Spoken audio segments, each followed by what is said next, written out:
Hello YouTube, welcome to this video series where I'll be talking about how to transform a Jesse James West Coast bicycle chopper from this into this electric monster right there. So there's a lot to cover right here, and I'll be going over several components, but in this intro episode I'll talk about, generally speaking, what I have done. From the original, there's not much left, unfortunately. Or fortunately, right? The rear wheel and tire and internal gears are updated. Bike rack, as you can see right here, and an old actually train case or cosmetics case or whatever that I actually fitted here to be my trunk, and a little extra mud guard for the back. The rest is covered through here. The seat is original, seat post as well. Right here you can see the battery. That's a 52 volts, 20 amp hours battery. A story also behind that one. Right here I get a cheap old phone that I don't use anymore to act as my monitor or bike computer, because the motor itself has Bluetooth functionality and I can actually connect it to the phone. So the motor itself is a 1000 watt, it's a 20-inch base, and look at that kick-ass rim right there, right? The fork is updated, handlebars are updated. This assembly right here I'll be talking about, that's my lights and my horn.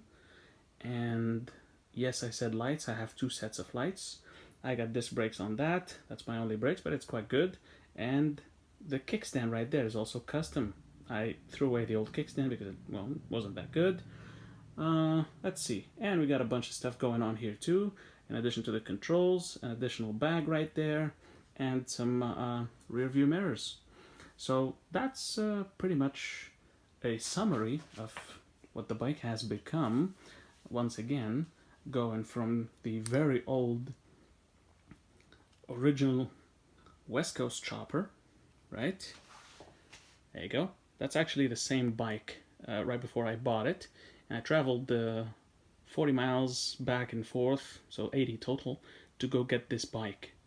And, well, I saw also the East Coast chopper, but it really never appealed to me. The only thing I like about it is the rear wheel, the fat tire and all that.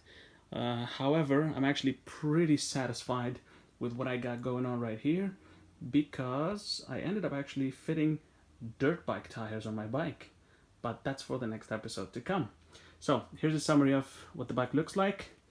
I think it's a pretty good conversion project, but once again, there's a lot that can go wrong while working with this. I've learned the hard way, and I've had to get a lot of custom parts, and I cannot do any welding in, well, right now at least. Did not learn, did not want to get welding equipment to do that, so this is a complete build without any welding, but with a bunch of creative solutions to a bunch of problems that I encountered along the way. I'll try to publish the next videos quite soon after this, but stick around for what's coming.